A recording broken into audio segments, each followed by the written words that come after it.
मौर्य। आप मेरे YouTube channel study with Monu Rakesh पर स्वागत है। तो दोस्तों देखिए, आज मैं आप लोगों को बताने वाला हूँ कि कम समय में 12th क्लास के इंग्लिश में कैसे तैयारी करें कि आने वाली जो परीक्षा है उसमें हम बढ़िया स्कोर कर सकें, बढ़िया नंबर प्राप्त कर सकें। तो देखिए, उसके लिए हमें ज़्यादा कुछ टेंशन लेने की ज़रूरत नहीं है। हमें बस देखना ये है, सबसे पहले हमें तो ये देखना होगा कि हमारे जो बुक में कितने टोटल चैप्टर दिए हुए हैं। तो मैं आप लोगों की जानकारी के लिए बता दूं, जो हमारी किताब है उसमें 2 किताबें हैं हमारी। बेसिकली 2 किताबें हैं, एक फ्लेमिंगो प्रोज है और एक उसी के अंतर्गत एक फ्लेमिंगो पोएट्री है, एक ही किताब में है। फिर एक दूसरी बुक है जिसका नाम है सप्लीमेंट्री करके है, विस्टास सप्लीमेंट्री। तो जो सप्लीमेंट्री की बुक है उसमें कुछ 5-6 लेसन उसमें दिए गए हैं और 8 लेसन आपके इसमें प्रोज में दिए गए हैं। बाकी 5 आपकी पोएट्री में पोयम है। तो सबसे पहले हम फ्लेमिंगो की बात कर लेते हैं अगर। तो फ्लेमिंगो में देखिए कितने लेसन है टोटल हमारे। टोटल लेसन तो 8 है, लेकिन हमें आठों लेसन नहीं पढ़ के जाने हैं। देखिए, सबसे पहले हमें क्या पढ़ना है। फ्लेमिंगो में सबसे पहले हम देख लेते हैं जो हमारे इम्पोर्टेंट चैप्टर है। देखिए, ये फ्लेमिंगो में हमारे जो चैप्टर हैं, शुरुआती 6 चैप्टर देखते हैं। द लास्ट लेसन जो हमारा फर्स्ट चैप्टर है, द लास्ट लेसन। फिर उसके बाद lost spring, deep water, the rat trap, Indigo, going places. तो हमें करना क्या है दोस्तों, ये जो लास्ट लेसन है इसको हमें अच्छे से पढ़ना है। जो हमारा लास्ट लेसन है इसे अच्छे से पढ़ना है। फिर लॉस्ट स्प्रिंग इसे अच्छे से पढ़ना है, डीप वाटर इसे अच्छे से पढ़ना है, फिर उसके बाद द रेड ट्रैप इसे अच्छे से पढ़ना है और इंडिगो इसे अच्छे से पढ़ना है। ये 5 लेसन हमें हर हाल में अच्छे से पढ़ने हैं।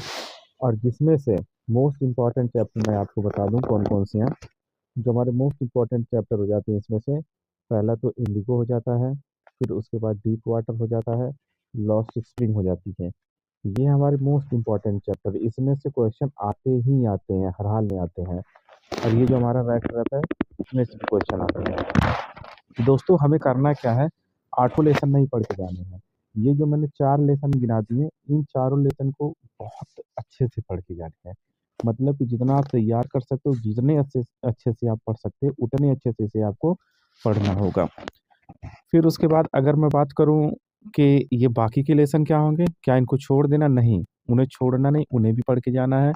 अगर वे चैप्टर नहीं याद होती हैं तो उन्हें आप केवल 3 से 4 बार पढ़ के जाइए। उसके जो शॉर्ट आंसर टाइप क्वेश्चन है उसे पढ़िए, जो लॉन्ग आंसर टाइप क्वेश्चन है उसे पढ़िए। और उसके बाद एक चीज़ दोस्तों आप लोग मिस कर देते हैं कि जो चैप्टर की वर्ड मीनिंग्स होती हैं उसे कभी नहीं पढ़ते हैं, लेकिन जो कि बहुत इंपॉर्टेंट है, क्योंकि उसी वर्ड मीनिंग में से जो एग्जाम में एंटोनिम और सिनोनिम आ जाते हैं उन्हीं वर्ड मीनिंग्स में से आ जाते हैं। तो दोस्तों इतना आपको करना होगा। ये जितने चैप्टर के आगे मैंने निशान लगवा दिए, इन चैप्टर को आपको बिल्कुल पढ़ना है और निश्चित रूप से पढ़ना है। अगर आप इसे नहीं पढ़ के जाते हैं तो जान लीजिए कि आप गलती करके जा रहे हो। इन सभी चैप्टर्स के जितने भी ये चैप्टर लिखे, इनके राइटर को आप लोग अच्छे से पढ़ लेंगे। और एक चीज़ और, अगर आप इसकी इंग्लिश में थीम नहीं याद कर सकते, इंग्लिश में समरी नहीं याद कर सकते हैं, तो इन सब की समरी हिंदी में याद कीजिए। उससे होगा क्या, उससे ये होगा कि जो शॉर्ट आंसर टाइप क्वेश्चन होंगे उनका आंसर आप अच्छे से दे पाएंगे, क्योंकि आपको थीम पता होगी, उसकी समरी पता होगी। तो उस क्वेश्चन को आप समझ करके उसका आंसर इंग्लिश में अच्छे से दे पाएंगे, क्योंकि आप उसकी स्टोरी को जानते हैं, उसकी कहानी को जानते हैं। दोस्तों ये तो हो गई इनके बारे में बातें। अगर अब मैं आगे बात करूं, इसके बाद जो चैप्टर हैं देखिए कौन कौन से। फिर आ जाते हैं फ्लैमिंगो पोएट्री में। ये आ गई फ्लैमिंगो पोएट्री। यहाँ पे देखिए दोस्तों क्या है, फ्लैमिंगो जो पोएट्री है ये, एक मिनट, हाँ, ये जो फ्लेमिंगो पोएट्री है, जो पोएट्री का सेक्शन है, जो पोएट्री का पार्ट है, इसमें टोटल 5 कविताएं हैं, लेकिन इसमें मैंने 4 ही ली हैं। और इन चारों में भी मैं आपको केवल 3 ही कहूँगा, आप 3 ही याद करके जाइएगा। ये जो 3 ऊपर की ये कविताएं हैं, पहली, दूसरी और ये तीसरी, इन्हीं तीनों की आप सेंट्रल आइडिया याद करके जाइएगा। बाकी इसमें से किसी की भी याद करके मत जाइएगा, क्योंकि इन्हीं 3 में से एक सेंट्रल आइडिया आ जानी है।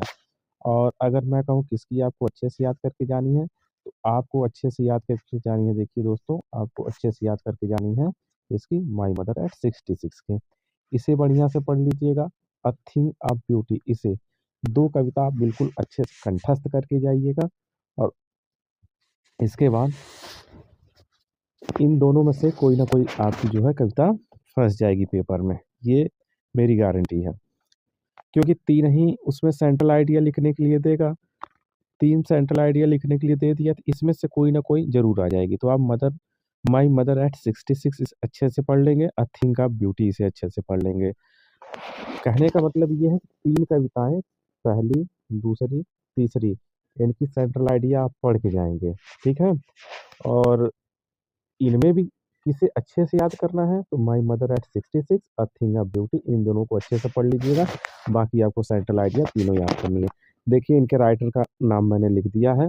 माई मदर एट 66 कमला दास है, कीपिंग क्वाइट के पैब्लो नेरुडा है, अ थिंग ऑफ ब्यूटी के जॉन कीट्स है। तो दोस्तों एक चीज़ और जान लीजिए कि जो सेंट्रल आइडिया लिखते हैं ऊपर की 2-3 लाइन जो होती है सब में कॉमन होती है। जैसे अगर मैं सेंट्रल आइडिया लिखने की शुरुआत करता हूँ तो कैसे करूँगा?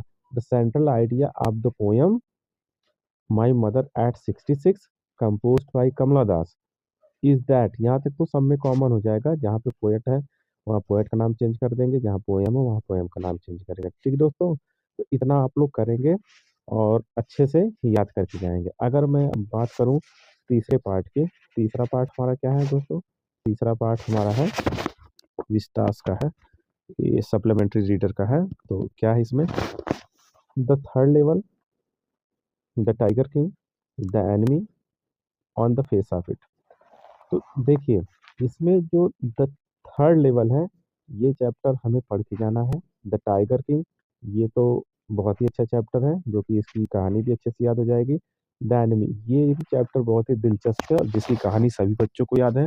और इसमें के जो क्वेश्चन है, गिने-चुने क्वेश्चन है, वो भी आते हैं, पेपर में आते हैं और अच्छे क्वेश्चन हैं और उन्हें लिखा जा सकता है क्योंकि ये कहानी बेस्ड क्वेश्चन है जो कि आ जाएँगे आराम से। तो आप इन चारों चैप्टर को अच्छे से पढ़ के जाएँगे, इसी में से आपके क्वेश्चन फँस जाएँगे, ठीक है? ये मैं हर साल का जो पेपर है उसको गेस करने के बाद मैं यही बता रहा हूँ कि इन चारों अगर चैप्टर को हम पढ़ लेते हैं अच्छे से तो डेफ़िनिटली हम क्या कर पाएँगे, अच्छे स्कोर वहाँ पे कर पाएँगे। अब अगर मैं ग्रामर सेक्शन की बात कर लूँ, ग्रामर में हमें क्या पढ़ के जाना है? तो ग्रामर में दोस्तों देखो क्या पढ़ के जाना है, मैं बता देता हूँ आप लोगों को। देखिए, ये ग्रामर में जो हमें पढ़ना है, क्या आ गया? 1 मिनट रुक जाइए। जी, अब इम्पोर्टेंट ग्रामर टॉपिक्स ही आ गए, कुछ इम्पोर्टेंट ग्रामर टॉपिक्स। देखिए, डायरेक्ट नरेशन जो है, तो आपका डायरेक्ट इनडायरेक्ट नरेशन जो है, ये तो हमें पढ़ना है हर हाल में। इसे हमें पढ़ना है। क्यों पढ़ना है? क्योंकि अगर इसे हम नहीं पढ़ते हैं तो 2 नंबर हमारे चले जाएँगे। ठीक है दोस्तों? इसके बाद फिर आ जाता है हमारा 1 मिनट, इसके बाद हमारा आ जाता है जस्ट 1 मिनट। हुँ, इसके बाद सिंथेसिस। सिंथेसिस हम पढ़ेंगे। सिंथेसिस भी बहुत ही इम्पोर्टेंट टॉपिक है, क्योंकि सिंथेसिस का भी 2-3 नंबर का आता ही आता है हमारा हर हाल में। ट्रांसफ़ॉर्मेशन हमारा आता ही आता है। अब देखिए इसमें करना क्या है, आ गई है परीक्षा, तो परीक्षा के समय में हम इसको पढ़ थोड़ी ना पाएँगे सब कुछ अच्छे से। हाँ, एक काम कर सकते हैं कि हम एक्सरसाइज़ इसकी लगाएँ, जितनी ज़्यादा एक्सरसाइज़ लगा सकते हैं लगाएँ। इसको अब हम पढ़ नहीं सकते हैं, इसका ग्रामर जो बेसिक रूल्स हैं, जो ग्रामर्स उसको हम शुरू से नहीं पढ़ सकते क्योंकि हमारे पास समय जो है पर्याप्त नहीं है। इसका हम एक ही काम कर सकते हैं, इसकी जितनी हो सके उतनी हम प्रैक्टिस करें। प्रैक्टिस ही अब इसके बाद हमारे पास एक रास्ता बचा है, ठीक है? तो ये सारी चीज़ें देखिए जो पहले से नहीं पढ़ा उसके लिए तो चैलेंजिंग हो जाएगी, ठीक है? लेकिन आप लोग कोशिश कीजिए कि इसे क्या कीजिए, प्रैक्टिस कीजिए। जितना ज़्यादा से ज़्यादा प्रैक्टिस हो सके, प्रैक्टिस कीजिए। फिर उसके बाद मैं बता दूँगा आप लोगों को, क्या कर सकते हैं आप लोग। फिर इसके बाद आप लोग करेंगे क्या, उसके बाद आप लोग सिंटैक्स सिंटैक्स देखिए, सिंटैक्स भी एक बहुत ही इम्पोर्टेंट चैप्टर है, बहुत ही इम्पोर्टेंट चैप्टर है और उसके बाद ये एक अच्छा पार्ट है ग्रामर का माना जाता है क्योंकि सिंटैक्स में से हमें क्या आता है, कॉमन एरर छाँटने के लिए आता है कि इसमें क्या एरर है, उसे हमें छाँटने के लिए मिल जाएगा। तो सिंटैक्स जो हमारा एक तरह से समझिए कि बैकबोन है इंग्लिश ग्रामर का। अगर सिंटैक्स इसका वीक है तो समझ लीजिए उसका ग्रामर वीक है। तो सिंटैक्स एक दिन में पढ़ने से तो आएगा नहीं, आप बस प्रैक्टिस कर सकते हैं इसके लिए अभी आप लोग, ठीक है? और फिर उसके बाद अगर मैं बात करूँ किसकी, वोकैब्युलरी की, वोकैब्युलरी याद किया जा सकता है, वोकैब्युलरी बिल्कुल याद किया जा सकता है। आज ही से लग जाइए, वोकैब्युलरी याद कीजिए, अभी आपके पास कितना समय है? अभी लगभग 1.5 महीने का समय है। इडियम एंड फ्रेजेस की भी वही बात है, इसे अच्छे से याद कीजिए, अभी आपके पास कितना समय है? 1.5 महीने का समय है। फिर इसके बाद अगर बात करें हम फिर फ्रेजल वर्ब की, इसे भी याद कीजिए, इसे भी याद कीजिए, क्योंकि आपके पास एक ही चारा बचा है, किसे याद करना है। ट्रांसलेशन है, ट्रांसलेशन आप जितना प्रैक्टिस कर सकते हैं उतना प्रैक्टिस कीजिए, रूल थोड़े बहुत है उसको देखिए। अब बात आती है एस्से राइटिंग पे। अब इसमें देखिए एस्से राइटिंग में क्या करना है हमें, कैसे पता चलेगा कौन सा एस्से आने वाला है। एस्से आएगा आप में आर्टिकल आता है, और एस्से भी दे देगा चाहे आर्टिकल दे देगा, दोनों में से एक देगा। तो नॉर्मली जनरली क्या आता है, अब आर्टिकल ज़्यादा लिखने के लिए आता है, जो कि बहुत ज़्यादा बड़ा नहीं होता है। हमें लगभग 80 से 100 शब्दों में लिखना होता है, और अच्छे खासे 10 नंबर देके चला जाता है। तो आर्टिकल हमें लिखना किस पे, देखिए आर्टिकल 3-4 चीज़ों पे देखिए। आर्टिकल मैं बता दूँ आप लोगों को लिखना किस पे, एक तो आ जाता है हमारा हेल्थ के ऊपर, हेल्थ के ऊपर, ठीक है? अब हेल्थ के ऊपर आ गया, इसी में अब आप जोड़ लीजिए, पॉल्यूशन भी जोड़ लीजिए, हेल्थ के साथ में पॉल्यूशन भी रिलेट कर लीजिए, वो भी आ जाएगा। फिर इसके बाद हेल्थ के बाद एक आ जाता है आपका स्पोर्ट के ऊपर, स्पोर्ट्स के ऊपर आ जाता है, ठीक है? स्पोर्ट्स पढ़ के जाइएगा, स्पोर्ट्स से रिलेटेड जो भी आ जाए उसमें आप आराम से लिख सकते हैं, ठीक है? फिर उसके बाद एक आ जाता है आपका सोशल इविल पर, कोई सोशल इविल है, ठीक है? सोशल इविल है, सोशल इविल्स उस पे आ जाएगा। अब सोशल इविल्स में क्या हो सकता है, आपका डॉरी सिस्टम हो सकता है, ठीक है? चाइल्ड लेबर हो सकता है, ये सारी हमारी क्या है, समाज की बुराइयां हैं, कुरीतियां हैं। तो इन सब पे आ सकता है, देखिए ठीक है। सोशल इविल्स पे क्या याद कर लेंगे आप, डॉरी सिस्टम, चाइल्ड लेबर याद कर लेंगे। हेल्थ पे क्या याद कर लेंगे, गुड हेल्थ याद कर लेंगे। स्पोर्ट्स पे तो ये गेम पे याद करके चले जाएंगे। एक आ जाता है आपका साइंस के ऊपर। अब साइंस में कुछ भी उठा करके दे देगा, चाहे मोबाइल फ़ोन दे दे, चाहे कंप्यूटर दे दे, चाहे उसके बाद कंप्यूटर ना दे करके इंटरनेट दे दे। ये सारी चीज़ें साइंस पे है, साइंस एंड टेक पे होती है, टेक्नोलॉजी पे होती हैं। ये 3-4 चीज़ें हैं देखिए, हेल्थ है, स्पोर्ट्स है, सोशल इविल्स है, साइंस है। इन सब चीज़ों के ऊपर आप याद करके जाएँगे एक-एक, केवल कितने, एक-एक याद करके जाएँगे आर्टिकल, ठीक है? और जो याद करके गए हैं अगर वो नहीं आया, दूसरा कुछ आ जाता है, लेकिन जब भी देगा आर्टिकल, इन्हीं सब में से किसी एक चीज़ पर देगा लिखने के लिए, ठीक है? तो मैं यही कहूँगा कि इन जो भी ये टॉपिक है, इनसे रिलेटेड किसी एक-एक पर याद करके जाइए, क्योंकि मुझे मालूम है जो बच्चा पहले से नहीं पढ़ा है, अभी तैयारी करना शुरू किया तो एक ही बार में तो सब याद नहीं हो जाएगा। ये एक है उनके लिए एक, मैं कह दूँ कि एक ऐसा रास्ता बता रहा हूँ मैं कि जल्दी से जल्दी और स्ट्रॉन्ग तैयारी कैसे हो। तो ये स्ट्रॉन्ग तैयारी करने के लिए और कम समय में तैयारी करने के लिए है। तो सोशल इविल, हेल्थ और स्पोर्ट्स और साइंस, ये 3-4 टॉपिक जो हैं आपके, social social evils, health, sports और साइंस, इन पे आप एक-एक क्या करेंगे, ऐसे तैयार करेंगे, ठीक है दोस्तों। फिर उसके बाद हम क्या करते हैं, देखिए इसके बाद है हमारा क्या, अनसीन पैसेज आ जाता है। देखिए एक चीज़ इसमें छूट गया, लेटर। मैं लेटर बता देता हूँ। लेटर देखिए आपका आता है फॉर्मल लेटर, जो ये परीक्षा है इसमें आपका आएगा फॉर्मल लेटर आएगा, ठीक दोस्तों।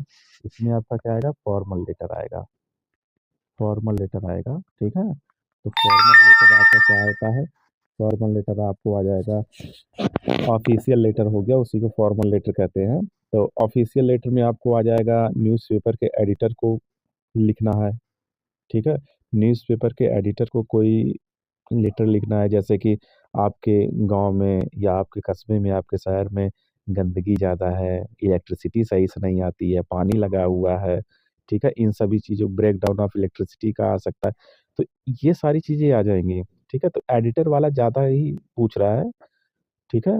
उसको बार बार पूछा जा रहा है, ये जो एडिटर ऑफ न्यूज़पेपर है। तो इसको आप लोग एक बार देख लेंगे कि पिछले सालों में कौन कौन सा दिया है, कौन कौन सा ज़्यादा पूछा है। तो बच्चों देखो, इसको याद करने का तरीका ये है कि आप सारी चीज़ें रट नहीं सकते हैं। आपको उसमें याद क्या करना है मैं बता देता हूँ। लेटर में आपको याद क्या करके जाना है, लेटर में छोटी सी चीज़ है, देखो उसको समझने वाली बात है। याद क्या करना है, लेटर में आपको याद क्या करके जाना है, देखिए। देखिए लेटर जो है, लेटर में आपको याद कुछ नहीं करना है, बस आपको उसका क्या याद करना है, फॉर्मेट याद करना है, ठीक है। फॉर्मेट याद करके जाएंगे आप, उसका फॉर्मेट अगर याद है तो ये समझ लीजिए कि आप अच्छे से कर पाएंगे।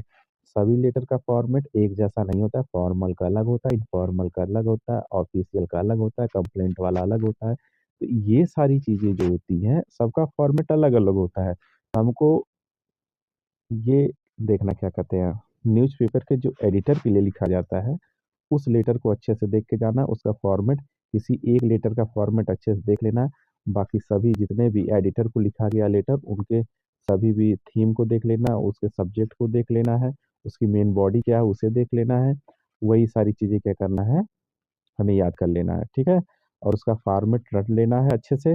और पेपर में जब भी आप लिखेंगे, लेटर जब भी लिखेंगे, अकॉर्डिंग टू फॉर्मेट लिखेंगे। जैसे ऊपर यहाँ एड्रेस लिखना है, फिर डेट लिखनी है, ठीक है। फिर न्यूज पे यहाँ पे टू द जो एडिटर है, टू द एडिटर ऑफ, नीचे न्यूज़पेपर का नाम लिखना है, फिर यहाँ सब्जेक्ट लिखना है, फिर यहाँ पे क्या कहते हैं कि उनके ग्रीटिंग में कुछ लिखना है, फिर यहाँ मेन बॉडी में जो वो लिखना है, ये सारी चीज़ें लिख के नीचे थैंकिंग करना है, ये सारी चीज़ें लिखना ही होगा, ठीक है। तो इन सब का जो फॉर्मेट एक ढांचा है, उसको अच्छे से आप लोग देख लेंगे और फिर उसी के हिसाब से आप लिखेंगे। तो अगर मुझे समय मिलता है तो मैं एक लेटर पे क्या एक सेपरेट वीडियो बनाऊंगा, उसमें अच्छे से बता दूंगा लेटर कैसे लिखना है, ठीक दोस्तों। तो यही इतना ही है। तो आप आप लोग एक बार इस वीडियो को अच्छे से देखिएगा, फिर उसके बाद एक बार गौर कीजिएगा क्या क्या आपके लिए इम्पोर्टेंट है। और मेरे पास जितना भी था मैंने आपको बता दिया। हाँ, अगर थोड़ी सी भी अगर इस वीडियो की वजह से आपको हेल्प मिलती है तो मुझे खुशी होगी, ठीक है दोस्तों। ठीक है, धन्यवाद।